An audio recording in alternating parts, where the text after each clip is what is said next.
Hello everybody and welcome back to The Operator. So enough of you said that you wanted to see more of this, although the views haven't been so high as some of the other things we do on the channel. I thought I will do it anyway because I'm going to play this game anyway, so I might as well share it with those of you that want to see it. But instead of making you wait for these, so normally what I would do with these sort of things is I would have I'd have this game running and another game. I'd alternate the videos, so it would take a couple of weeks before you get to the end. I'm going to put one of these out every day. So from today, when you're watching this video, the next one will be tomorrow, and the one after that, I think it'll only be about 3 or 4 days, just to get through the series rather than having to wait. For a series like this, I think you want to see it. So we're going to get on with it and do that. So this is our, I suppose it's our second day, but I think we might have had more, technically had more days than that. But if you don't know what the game is about, we work for the Federal Department of Intelligence, and we are investigating various different things, helping our agents in the field. But we've also got a story that's sort of interweaving its way through the whole experience. If you missed the first episode, go and check it out to catch up from where we are now. But for the rest of us, we are going to log in as Evan Tanner, put in our password, and away we go.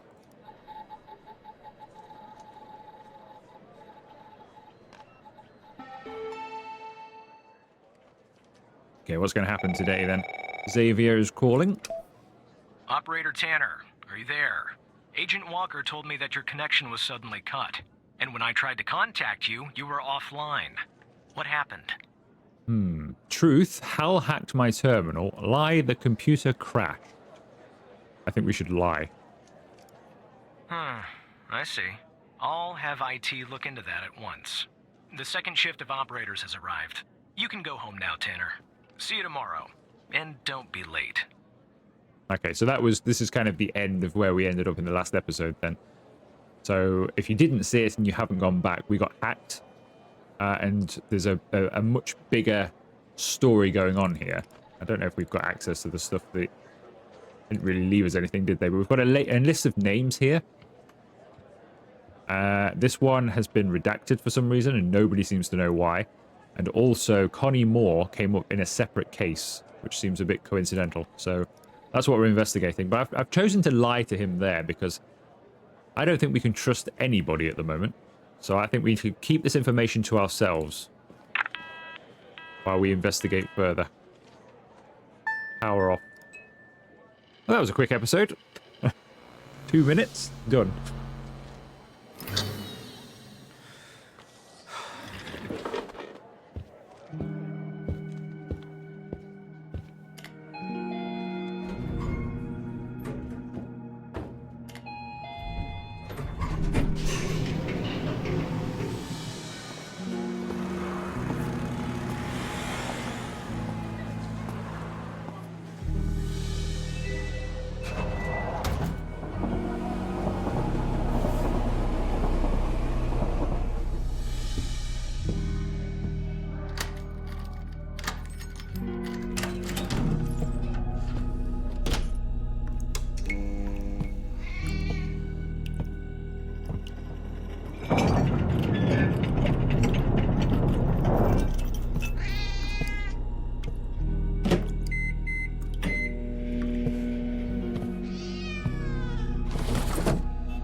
So now we are back at work then. So that was interesting, wasn't it? So I think that was us going home, going through the streets and all of that sort of stuff, and then going to bed and then getting up the next morning.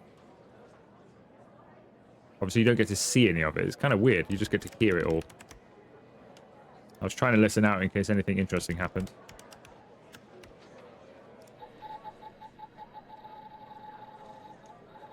But it kind of sets the mood. I like that sort of thing, though.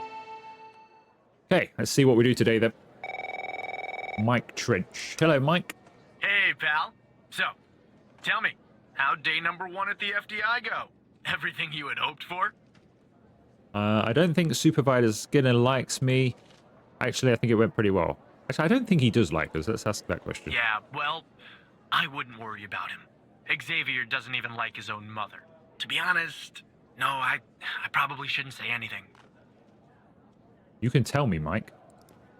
Well, between you and me, we're thinking of making a change at the supervisor position. You know, Evan, if you play your cards right, maybe, just maybe. Ah, sorry, buddy. My phone's ringing off the hook here. I gotta run. But hey, great job. And just keep plugging away, okay? I'm proud of you, Evan.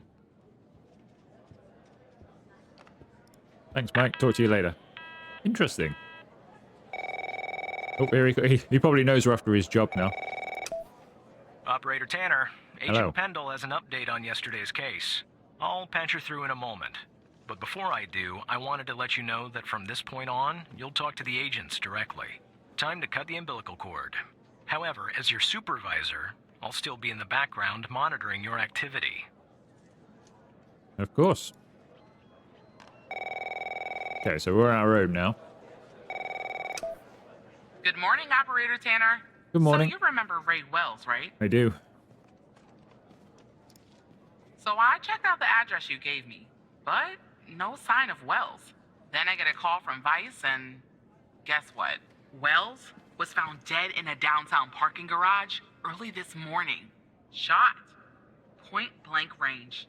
Now I'm working 2 homicides, and it's my first week. Welcome to the FDI, Alexandra. Anyway, the garage has cameras, and I got some footage of Wells. That's the good news. The bad news? I don't have all the footage. Sort of weird, but part of it is missing. What part is missing? Has it been tampered with? It's a shame we can only... I want to ask both of those. Which part is missing? Well, the most important part. The part where Wells is shot. Of course. Anyway, think you could take a look? I'm looking for anything that's different between the first and second half of the surveillance footage. Apart from Wells ending up dead and the blood splatter on the pillar. Sorry for the vivid details. Okay, well, we'll check that out. That's very interesting. So obviously somebody has probably paid him to go and get rid of the whoever it was that he killed in the first part of this case. And then they've gone and sort of dealt with him, haven't they? That's very interesting. His name is not on the list, is it? I just want to make sure. I don't think it will be. Bar. Name list. Make sure there's no Ray Wells on here. I don't think there will be. Unless he's been redacted, of course. Yeah, he's not on here at all. You've got to remember these names that aren't... Because these people are already missing. So we've got to... These people who are not missing so far. We need to remember them. Okay, let's find out what's going on then. Parking camera.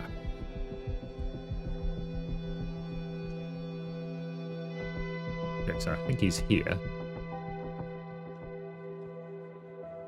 Camera cuts out.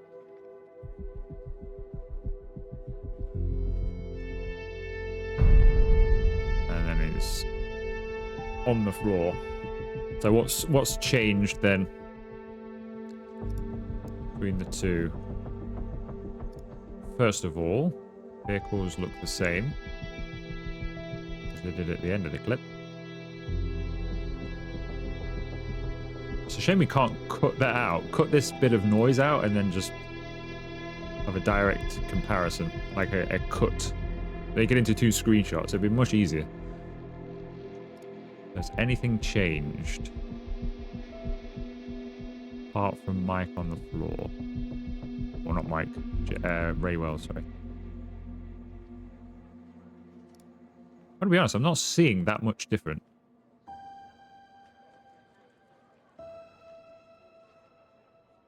Anywhere.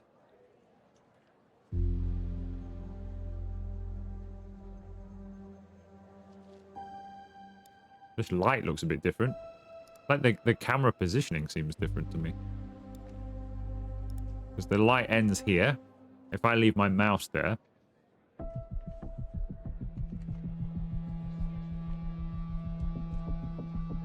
And then the light's now over there. So the camera positioning has changed a little bit. Or this light. I don't think it's going to find anything here. The light is on the beginning of video, but it's off in the end. Ah, we were right. Nice. So that's one thing we have found. Which is weird. So that maybe they switched off the power then? So they cut the power to the building rather than the camera being tampered with. Maybe they cut the power and that light just doesn't trigger straight away. That's one thing.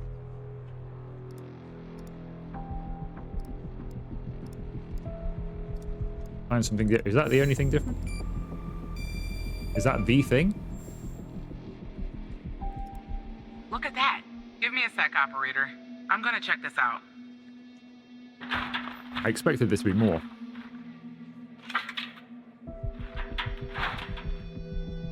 Well. I just found a bullet lodged in the light's framework. Nice. I'm sending you a photo. Okay, let's do forensics on it. Can you run an analysis and tell me what kind of bullet I'm looking at? I can certainly try.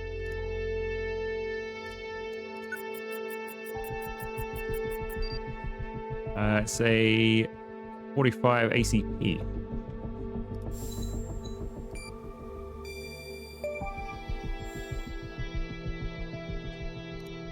.45 caliber? I believe that's what the military and police use. Well, that's something anyway. Thanks for your help, operator. Appreciate it. If only we had all of the footage. Anyway, I should get back to the scene. Keep digging and see if you can find anything else about our perp. Find more info on the killer. Okay. That's not from this camera then, I don't think. Oh, Hal's here. Hello again, Evan. Oh no, not you. Leave me alone. Hello, Hal. Look, I have a deal to offer you. One that I think you'll find interesting. I'm listening. Go on. You see, we share a common goal. You, me, and the FDI. You just don't know it yet. So here is what I'm going to do. I'll help you with the Wells case. But you have to help me later when I ask for it. I mean, that seems like a... I mean, could we do this ourselves? Do I need... I can't do anything illegal. Pendle could use my help. Why would I help a criminal? How could you help me? How could you help me? I have access to the surveillance footage from the... How do you have that?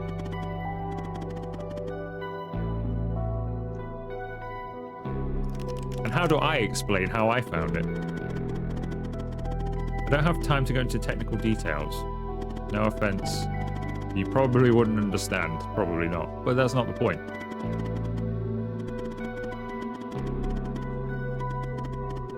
I don't know what we should do. Should we deal with him?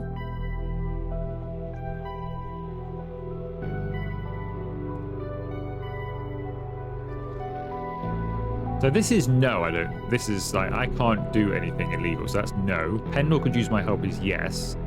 I don't know what this one is. Why would I help a... I don't know if that's no again, or if that's like... What do we do? Why would I help a criminal?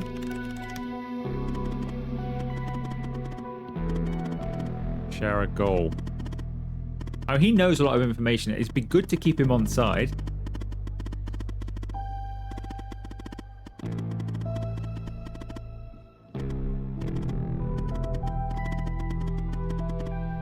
I don't really care about climbing the ranks of the FDI. I care about solving my case. But who's to say we couldn't solve this without him?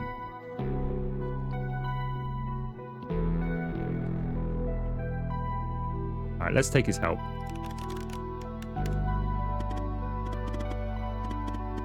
Let's keep him on side.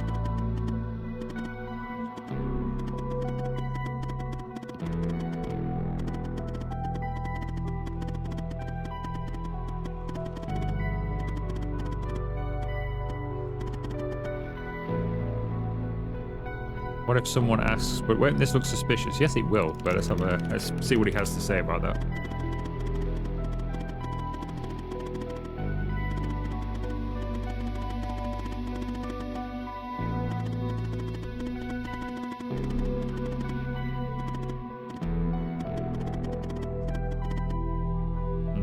I don't know if that, you know, if somebody said that to me, I don't know, because I'd then say, oh, show me how you did it then. I don't even know if our cutting edge analysis stuff restores footage or not. It might not even be one of its... I think we should deal with him, because I think he's useful to have on side, and if we annoy him now and we don't have him on side, maybe we'll miss out on important details. We have a deal.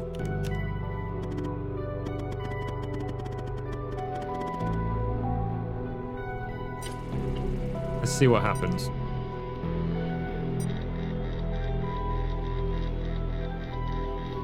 Because we could also use this to get in on Hal, so we could discover who Hal really is. Start working with him. Done. Alright. The missing footage has been magically restored.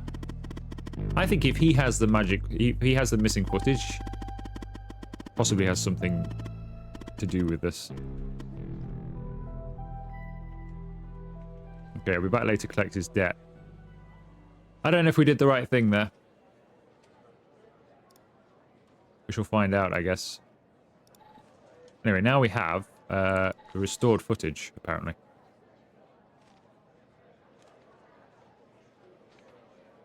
So he's chilling here. Car comes along out the window. Wow.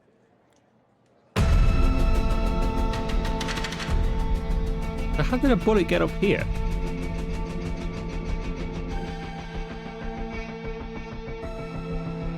Hang on a sec.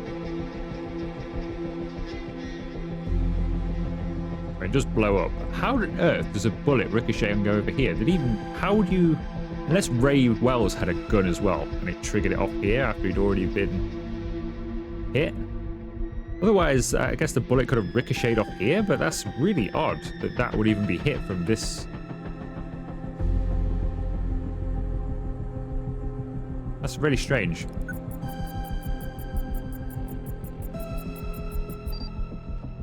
And especially if the driver, I mean, I don't know. If the driver was aiming at his window, there is no way he could shoot that. He'd have to shoot through his own windscreen. Maybe I'm thinking too much into this. Let's see who he is anyway. No match. I see that you ran the facial recognition software, and 0 matches turned up, operator. That's unusual. In fact, it shouldn't even be possible. Our FDI databases are exhaustive. I'll flag this issue for later. But go ahead and share the image with Agent Pendle. Okay. I mean, he could just be like somebody from a foreign country, though, couldn't he? He wouldn't be on the database then. I have an image of Ray Wells' killer. Wait, I don't understand. How did you get this? Al found the footage for me. Do we just tell her the truth? I mean, it'd be good to have her on side, actually. A magician never reveals his secrets. Our software recovered the missing part. I don't know what to do. Oh, do we tell her the truth and have her on side? Or will she then tell our supervisor that we've been working with Hal? It's interesting it's given me this as an option. I'm tempted to tell her the truth. You know what I'm going to. How? The hacker? You're a funny guy, Tanner. Anyway, thanks. I'll canvass. Okay, we told her the truth. She didn't believe us. Maybe someone has seen our Prince Charming. I'll talk to you later. And thanks again. Don't mention it. But she didn't believe us anyway. We told the truth. She didn't believe us.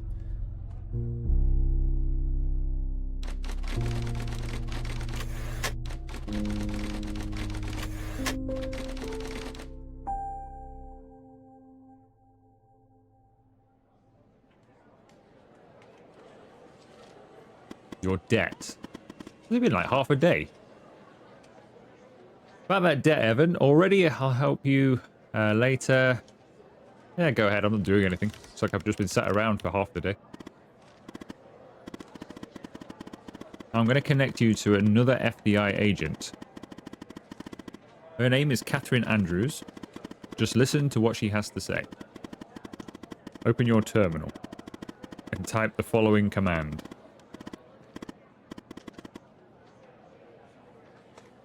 Okay.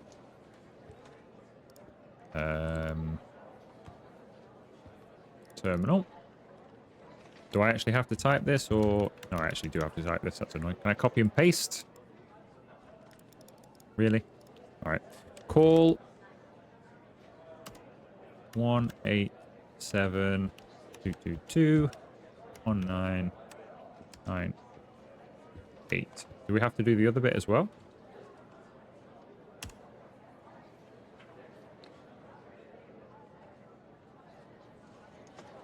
Really? So you do have to do the whole thing. All right.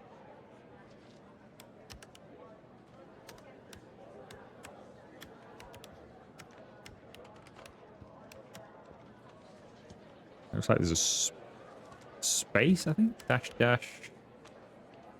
No. Secure.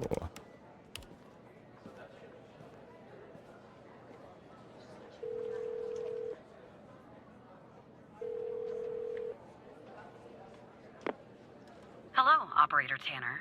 Hal told me that you'd be calling. Like I had a choice. What's this all about? Okay, I'll try to keep this short. About a month ago, I started working on a missing persons case. A woman reported that her husband had been gone for over 48 hours. Almost right away, the case felt different. Red tape all over the place.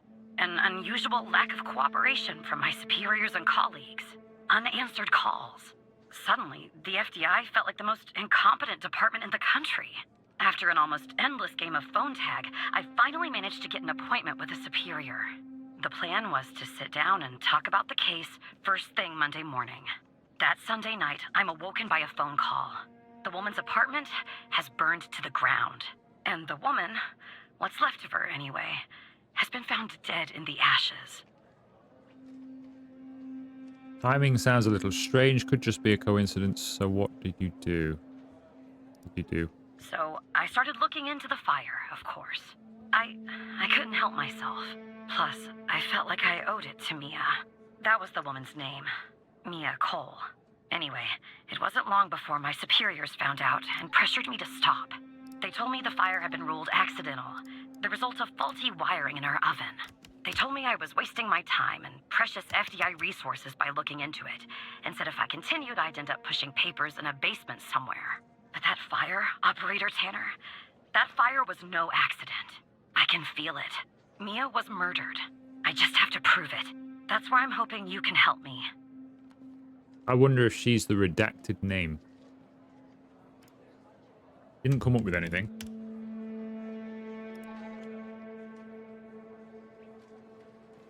How do you know it's not an accident? Why would Hell help you with this? I'm sorry, but I can't really go into that. Not now, anyway. You just have to trust me. Go ahead and search them in the human DB. The husband's name is Sasha. Sasha and Mia Cole. Please. Okay.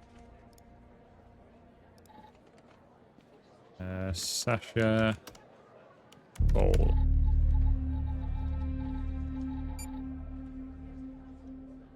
You do not have the necessary clearance level to view this profile. So we don't know anything about him. Yeah.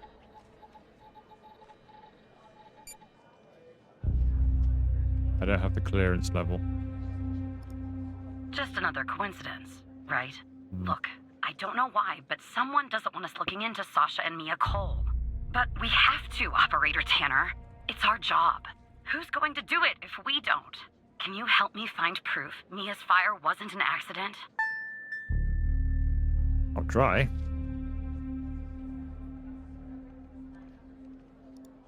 You'll take a look then? Oh, thank you.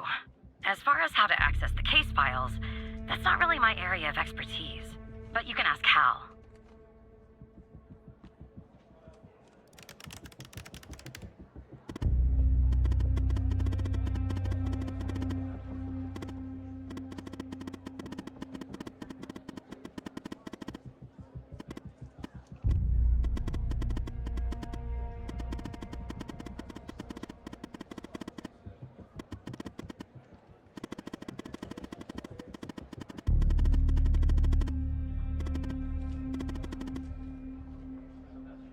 I'm glad I don't have to type that. I was beginning to think, oh, please don't make that be a long thing. Okay, so he wants me to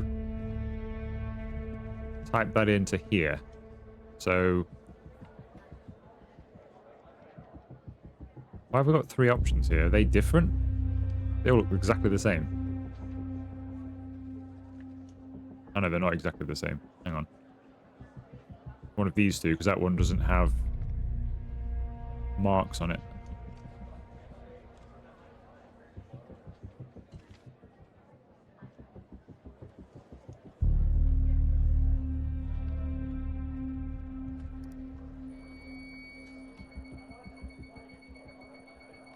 Despite being, well, a thorn in the side, you have to admit Hal gets results.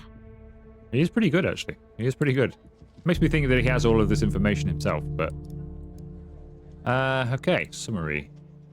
This is weird, because the person who originally was shot in the bar was also, we couldn't find any information out on that. And I get the feeling Skinner kind of just tries to sweep it away from us every chance he gets. So I am suspicious of them anyway. So it's written by Agent Andrews. Checks out. Modified, we don't know. Notes, we don't know. Everything's been redacted.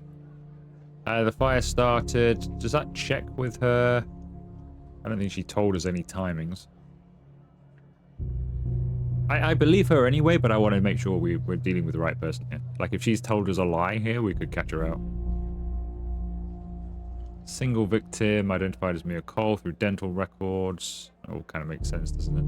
Fire response teams report, refer to report. Okay, there's nothing going on there. Ring.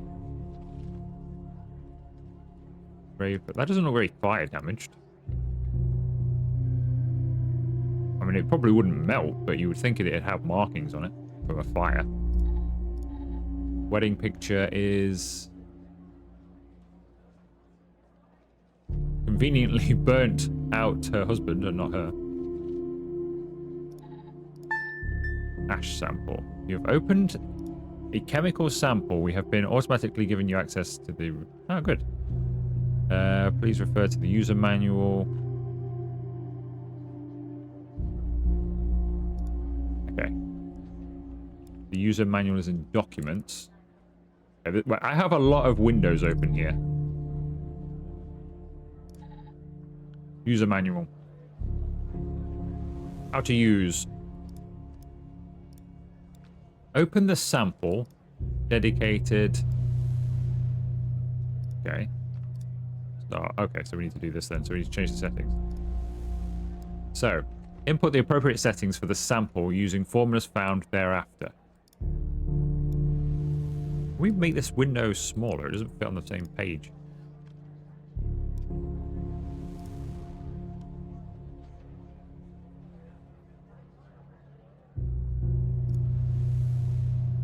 So how do we input the appropriate settings for your sample using formulas found thereafter? Where are the formulas?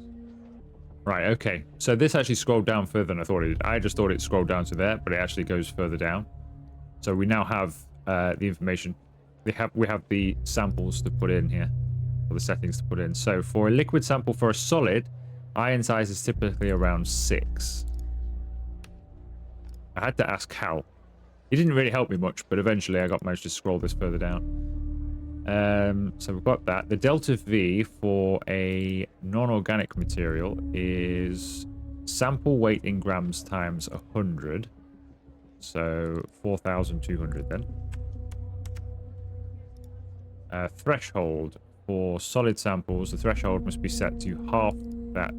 That's 2,100. And the sample metric size, the default value of the metric size is 5. If you are using an older version of 1.3 or lower, we're using 1.4. So it's 5. Start. What did we do wrong there? Alright, so it's by 100, isn't it? It's 420, not 4,000. I was reading that was 42. My mistake. There we go.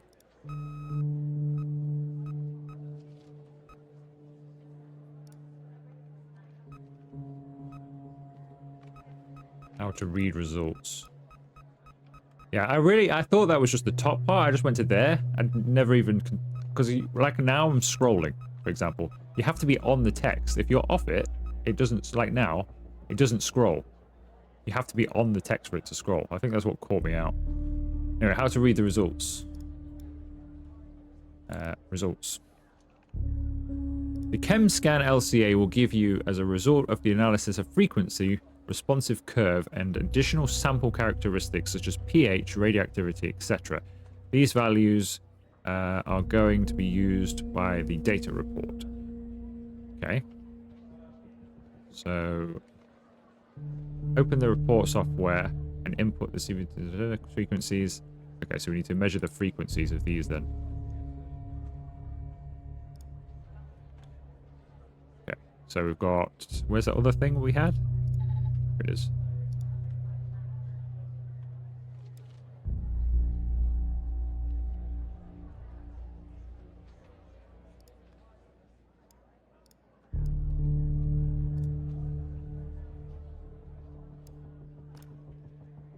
So which one's first? Input the CCVT, pH, and frequencies.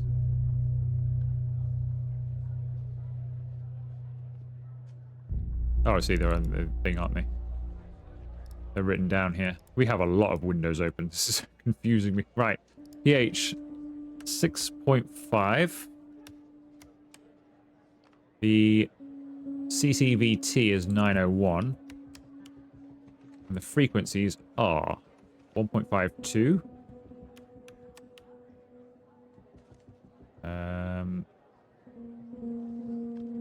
Interestingly, it goes green in many of them. 2.4.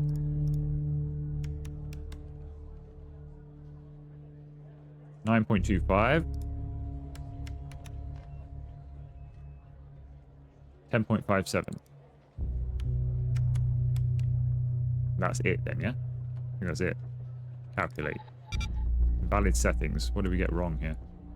The first one? Because we didn't get the line, did we? The response frequencies must be entered from highest to lowest in intensity spike. Oh, okay. My bad, we were supposed to be doing highest to lowest in intensity. So that would be... It still doesn't explain why I get different results whenever I hover over them. I get different results, but...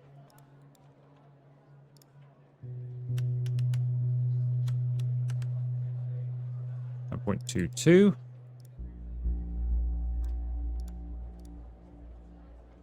Uh, 2.48.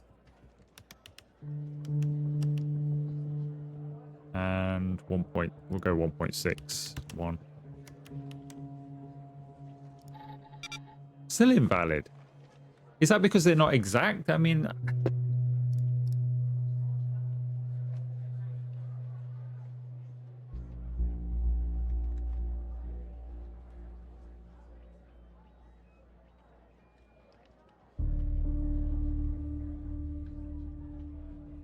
I really don't. Because you just get different ones here. This is going to take forever if this is the case. You get different ones. So, like, it'll jump up to 160. 25. Maybe having it on the bottom is good. So that's 9.28 actually.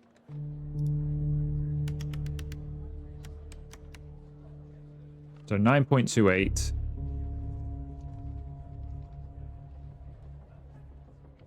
But now it's 245. I have no idea.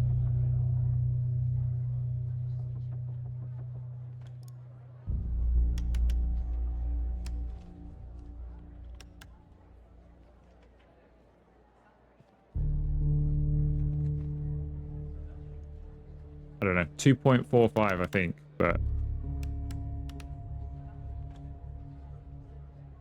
1.6.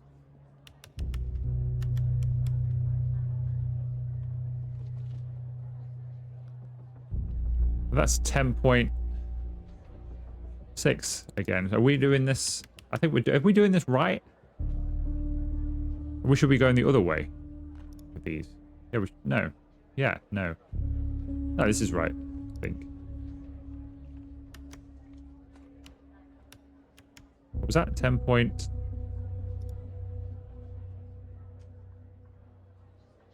10.64. I think we've done it this time. I think we've done it. Oh, that took forever. So not only do you have to put them in the right order, because this changes all the time whenever you move your mouse, so it has to be at the bottom to get the right one, I think. So I was putting them in the wrong order at some point as well, I think. But then also, yeah, whatever. Anyway, we have what we need. So, prove the fire is not an accident. Gasoline. But all that was just so we could find gasoline. I knew it. Faulty wiring my... you know what. This was no accident. Someone started this fire and killed Mia. But why? Why is hell helping you? Why are you doing this? We kind of know that. What are you going to do now? Why is hell helping you? I can't talk about that, operator. You Not need to now. tell me. When the time is right, Hal will let you know. I'm sure. But what we're doing here, it's important. You see that, right? It matters to me. You need to give me more information. If you want me to do what we're doing, I need to be told more information here. I grew to know her. Mia, I mean. With our line of work, you try not to get emotionally involved. That's what they teach you at the academy anyway. Almost from the start. And usually, I can turn the switch off. I learned to do that. Feel nothing. Are we falling asleep or have we been drugged? I just never could. She wanted to be a singer, she told me. That was her dream. And I'm not exactly an expert, but she did have a good voice. Really. She was just a decent person. Wanted to find her music house. Something else I would do. Thought she was a pianist. She was 3 months pregnant. The thought of raising that child on her own, after everything that happened, thought of then one day, she and the baby suddenly gone. Someone killed them, Operator Tanner. Someone killed Mia and her baby. Are you still there? I don't know if we just got bored listening to your story, or I'm not really sure. We just sort of phased out there for a bit. I was kind of keeping track of what you were saying. Luckily, it's all typed. But Sasha disappeared when she was 3 months pregnant, so we need that information. And, yeah, and then obviously one day she's killed, so she lost her and her baby. Okay. I'm still here. I don't know what happened. Oh. Anyway, thanks, Operator. Because of you, I finally have proof. Knowing Hal, well, as much as someone can know Hal, I have a feeling this won't be the last time you and me work together. I have that feeling too. That was weird. I wonder what happened to us. Right, let's clear this desktop up. Too many things open here.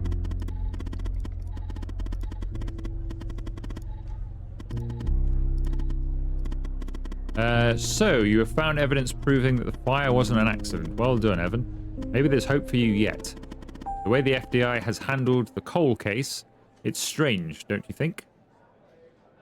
It does seem very suspicious, yes.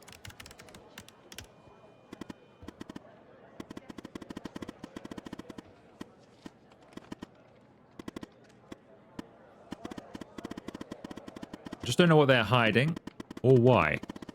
I know you probably still don't trust me. I'm on the FBI's most wanted list. I hacked into your computer, I get it. But tell me something. Why would I bother going to the trouble of working with a low-level FBI employee? Wow. If I didn't have a good reason to make my life a living hell, to earn a few extra bucks, I have literally no idea how.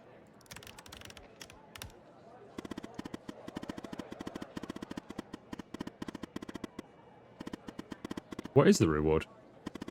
But it's too late, you're in too deep. Not really. I could just be stringing you along so they find you. What's up, Trench? Operator Tanner, can I have a word? Of course.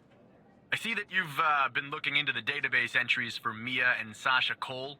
You want to tell me why?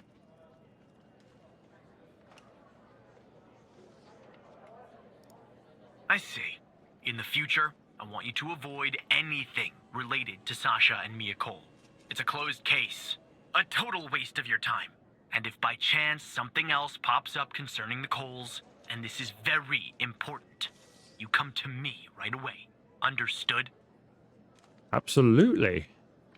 Or should we drive it in? What's the big deal about them? Let's drive it in. Oh, there's no deal, Evan. It's just highly confidential. Classified. And way above your pay grade. I'm sure you understand. Sure, whatever you say, Mike. I'll talk to you later. Good choice. I know that was probably difficult lying to your friend, but you did the right thing. As a reward, I'll tell you something about myself. Something that only 2 other people know. The reason I have so much access to the FBI, I used to work there. Is he the previous operator? What do I do now, Hal? You were in the FBI. I can't tell you more for the moment, but yes, I was. As improbable as that may seem. What do I do now, Hal? For now, nothing. I'll be in touch later, Evan. Okay.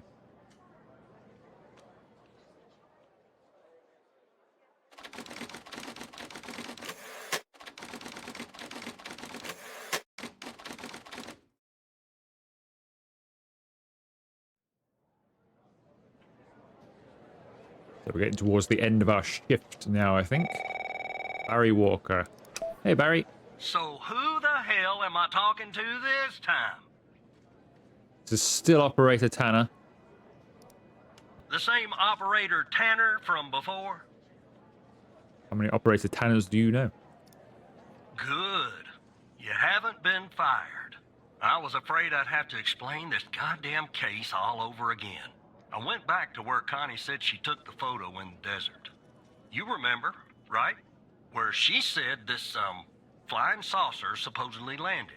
I didn't find a flying saucer or any aliens breathing their last wheezy breaths or anything like that. But I did find something else. The desert heat? Something disturbing. You could say that. You could definitely say that. I found stones. A bunch of stones lying there on the surface of the sand. I'm no geologist, but they look funny to me. Like they'd been moved. Put there for a reason, you know? So, I call it in. Because I'm sure as hell not gonna dig myself, Tanner. Not in this suit. A team arrives an hour later, and they start digging. Sure enough, under one of the stones, they find a body. Advanced state of decomp. They dig under another stone. And lo and behold, this time they find an entire skeleton. Turns out, we're standing on some sort of desert graveyard. They found a body and a skeleton. How many corpses are there out there? Hard to say, but I counted more than 100 stones. If they're all grave markers, well, I'll let you do the math. Everybody on this list. Yeah, messed up, right? And judging by the size of the skeleton, it belonged to someone young, Tanner. Real young. Look, I won't beat around the bush. The medical examiner has finished a preliminary report on the skeleton, and they found what they believe is a photo of the victim in the sand, buried there by the bones. Never seen that before. Any chance you can take a look at all this and get me an ID, Tanner? Consider it done, Agent. Let me send you the files. That's got to be the people on that list, surely. Well, it's taken a while. Hard to access the satellite out here in Roswell. Dryfield. It's reasonably quick upload. Okay. I wouldn't worry yourself. Looks like it went through. About goddamn time. No patience. Identify the body. Okay, let's have a look at it first. Autopsy report. The skeleton appears to be female, estimated at 9 years of age. Starting the examination now. Initial observations show well-preserved and intact bones. No visible signs of trauma or damage. The subject is missing her left incisor. The rest of the dentition looks good. No decay or disease is present. Moving on. Here's something interesting. One of the metacarpal bones on her left hand, the metacarpal 3, has a slight curvature. You don't see that a lot. So, to summarize, the subject appears to have been a female, approximately 9 years of age, with a missing left incisor tooth and a slight curvature in the metacarpal 3 in her left hand. Based on the level of decomposition, the body appears to have been buried for approximately 6 to 8 months. Further testing and analysis is needed to determine the cause of death.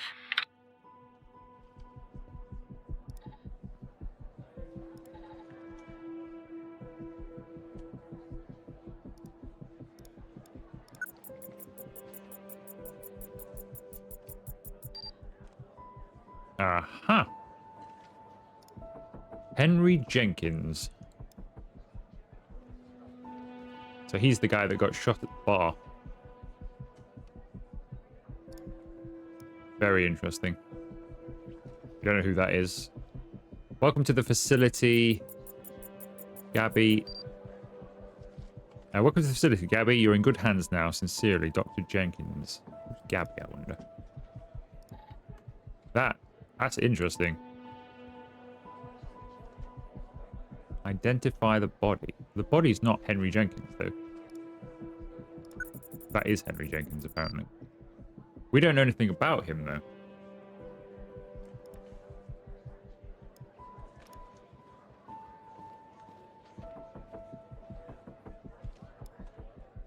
We run that. If we type his name in there, that just comes up with that.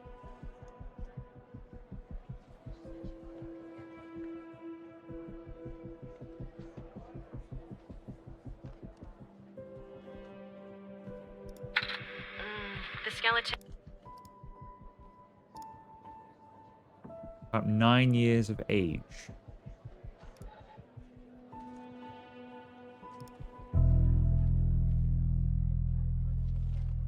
We have another Jenkins on here.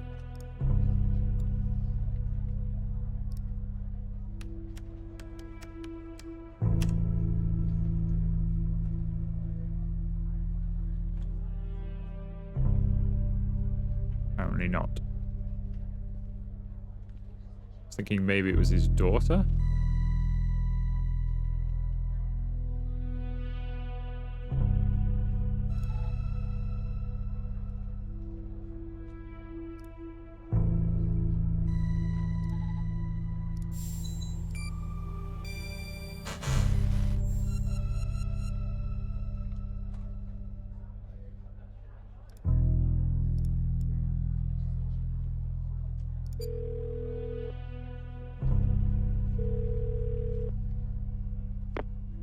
Jenkins.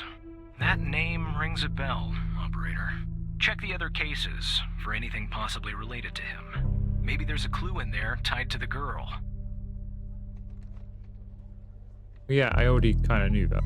That's kind of what I'm doing.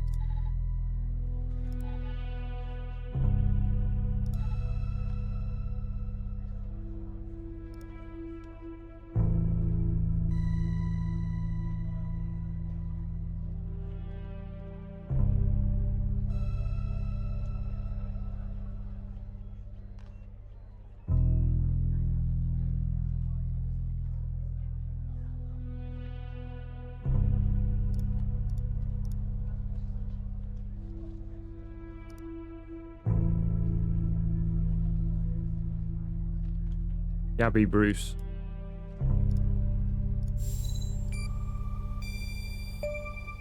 Got a Gabby on the back of the photo. How did you find this, Tanner? Just when you think this case can't get any weirder, that's exactly what it does. But I need concrete proof it's her. Got anything else in your bag of tricks? Well, now we know her name. I can maybe search for her.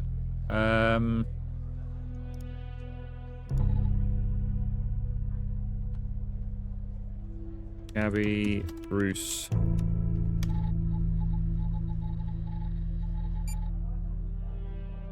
Nine years old.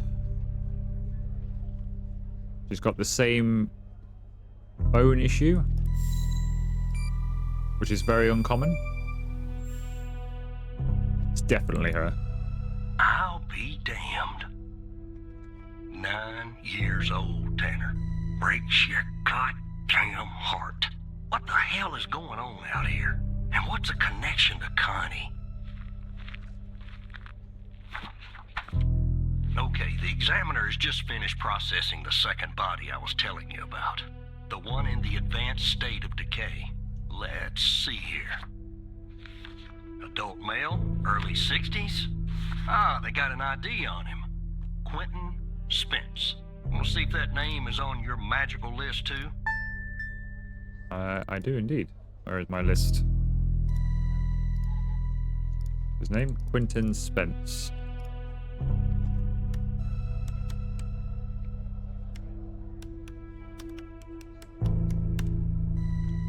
Quentin Spence, indeed it is.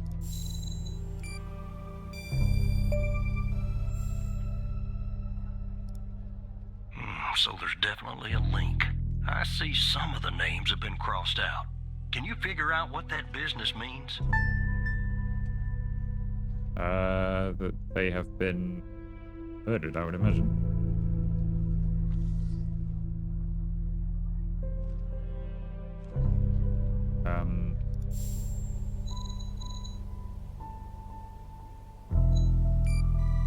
No.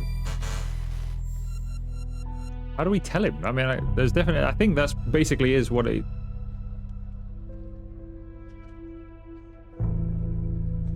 I can only tell him that because that's what Hal said, isn't it? In his thing, that the names have been crossed out, they've been missing.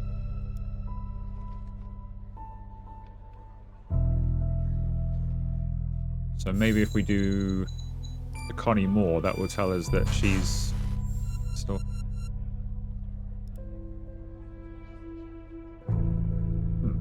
I kind of know what this means. I'm going to have to ask for help. 3 people on this list so far. Connie Moore, Gabby Bruce, and Quentin Spence.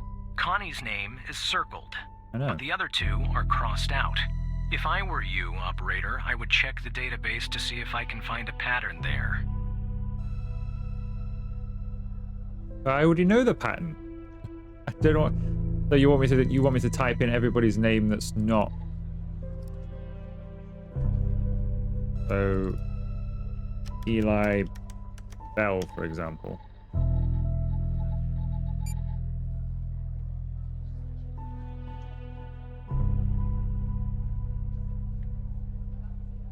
Isn't missing? If I were you, operator, I would check the database to find there's a pattern here. I know that. Connie's name is circled, 2 are crossed out.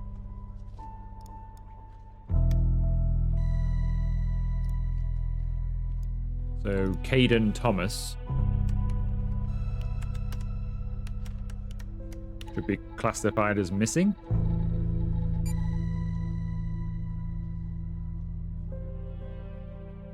But he isn't.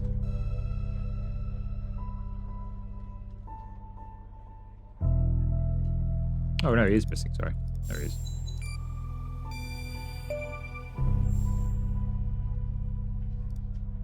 Why can't I just tell them that? I already knew that. Like that. That number matches the stones. God damn. And if I was a gambling man, I'd say the circled persons are still alive. Like our Connie. There's something else about Spence, Tanner. What's that? They found him buried in a lab coat with some, you're never gonna guess, floppy disk sewn into one of the pockets. Remember what I said about this case getting weirder and weirder? I'm sending everything your way.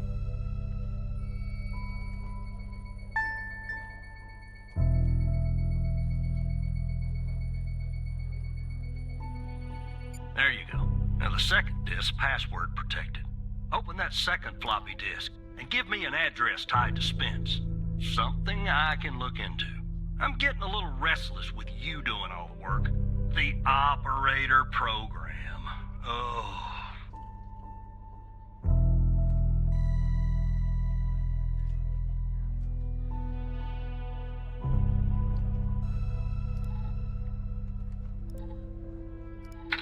Autopsy report of a male, approximately late 50s, early 60s.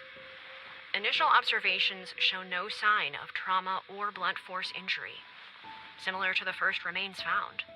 The decedent appears to be wearing some kind of lab coat. Starting the external examination now. Excellent dentition. The decedent is wearing some kind of badge. Let me put this to the side. Abdomen seems healthy, with no signs of trauma or injuries. The lab coat seems to contain a hidden pocket. There's something inside. It's sewn shut. I'll open this with my scalpel. There. There appear to be 2 floppy disks inside the pocket. Strange. In my estimate, the body has been buried for approximately 2 to 3 months, based on the level of decomposition. At this point, the cause of death is uncertain. Further testing and analysis is needed, including toxicology reports, before I can provide a conclusive determination. It's got to be the badge then, hasn't it? Quentin Spence.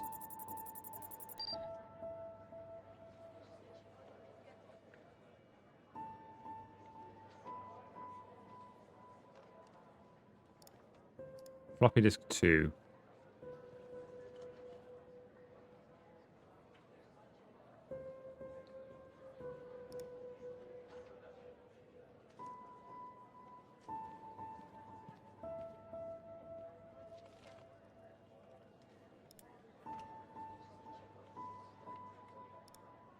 Password could be anything.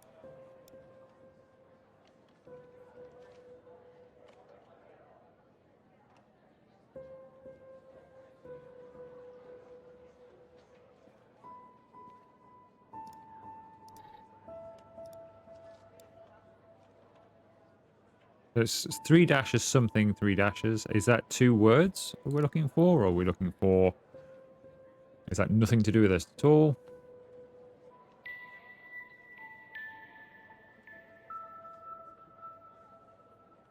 Endian. Password. Endian.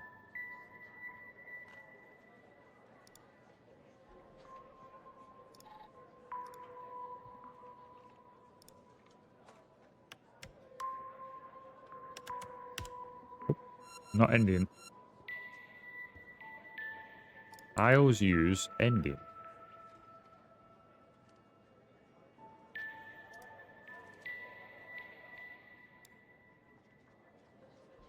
What else did the floppy disk say?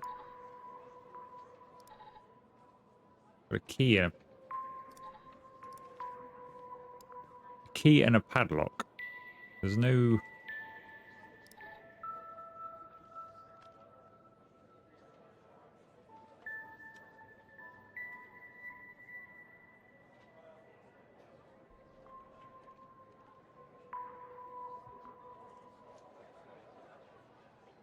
We need to find out who this is as well. Dr. A. Isles.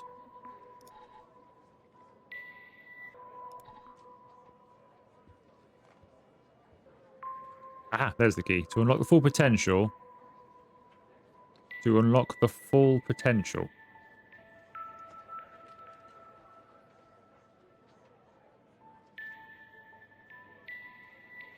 Okay.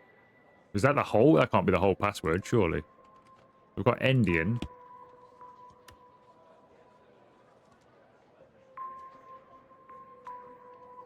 can't be the whole password. So it starts with that, though. It's got the key, and then it's got the padlock. So Endian was the padlock word. This doesn't have a word to unlock the full potential. And how many characters do we have here? Not that many.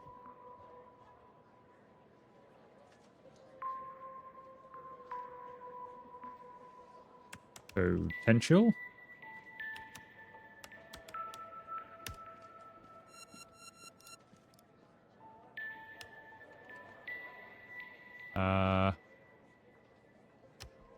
Unlock.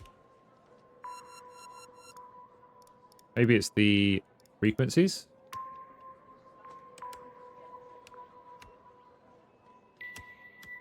Nope, you can't put a point in, so it's not the frequencies.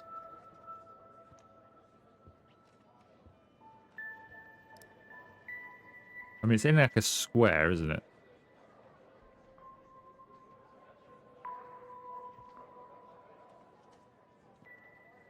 So all I can think of doing is everything in here. We've tried unlock. We've tried... I think we've tried have we? We've tried anyway. There's got to be 105? 105. Finally, we're in. So yeah, it is between. It's in that box, but that was a nightmare. All right, my confession. If you're reading this, it means that I am no longer living. That I have been buried in the Dryfield Desert like the other subjects. I implore you, whoever you are, to share my story with anyone who can make things right. My name is Quinton Spence. I was the head of operations at the BioM factory or facility. I am writing this letter because I am about to resign from my job that one cannot simply resign from. As per protocol, I will most likely be sent to the desert burial site with all my belongings. I deserve this punishment.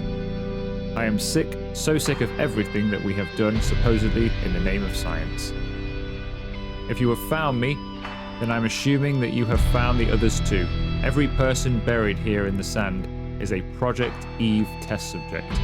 Eve was led by Dr. Henry Jenkins. I am not trying to shift the blame onto him. I bear my share of the responsibility in this matter. While our intentions were noble, at least in the beginning, I now see that we went too far, and I am ready and willing to face whatever punishment awaits me in the next world. You have found this document, but perhaps the contents of my lab coat pocket remain undiscovered. Perhaps they could not crack the password necessary to open the floppy disk. Maybe they assumed the floppy disk contained only my research papers. Regardless, what truly matters now is you. You have the power to stop this. Please don't be as cowardly as I was, Quinton. Wow. Find the next step. No, don't. The next step is...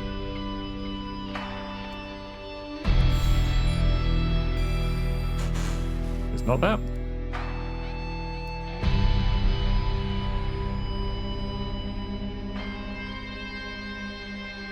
Oh, share the story. No, that's the next step. What is the next step then?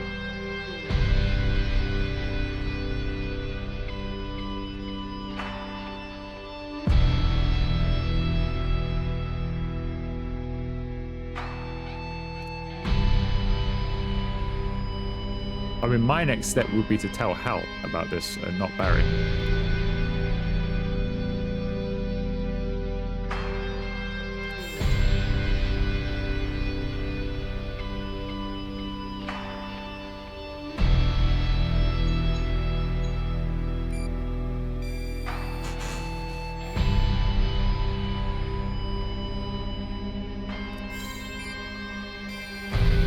Ha! It's the address. Spence worked at the BioM facility. I'll let It's it go here. to your operator head, but that was actually somewhat impressive, Tanner. The address you sent, it's not far from here. I'll check it out first thing in the morning. Tonight, I think I'll help the team exhume the rest of these bodies. Screw the suit. God help us, Tanner. God help every single one of us. Contact me tomorrow, Walker. Take care of yourself, Walker. Power off. It's the end of the second day.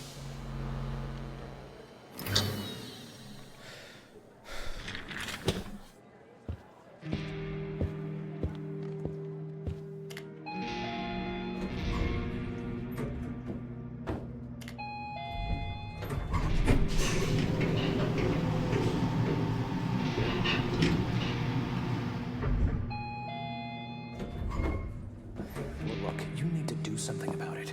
He's poking around, asking too many questions. He's going to expose us all if you don't rein him in. Yes, his shift is over. Yes. All right. Yeah, fine. We'll talk later.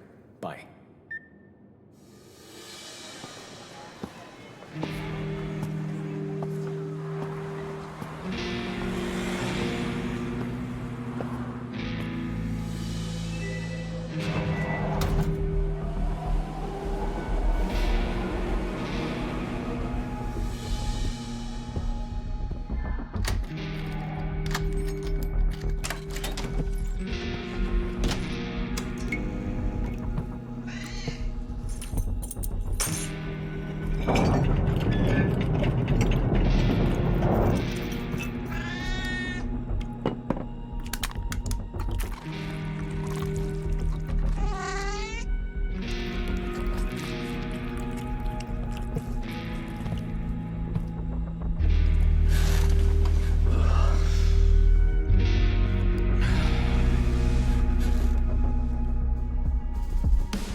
But there is definitely something off with Skinner then, because he's trying to shut us down from sniffing around. So we're definitely onto something.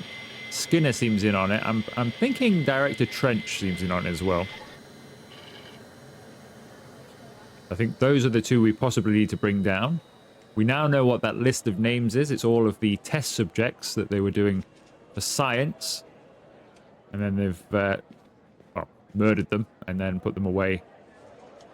Or buried them in the desert. Which we've now found. So that's all what we found out today. So this is picking up. It looks like we're going to uncover a big conspiracy between the FDI and that science biome. Seems like we've got a conspiracy going on here, so we'll find out that next time. So I think we'll leave it here for this episode. So if you have enjoyed it, make sure you leave it a like. Consider subscribing to the channel if you haven't already. And I will see you for another video very soon.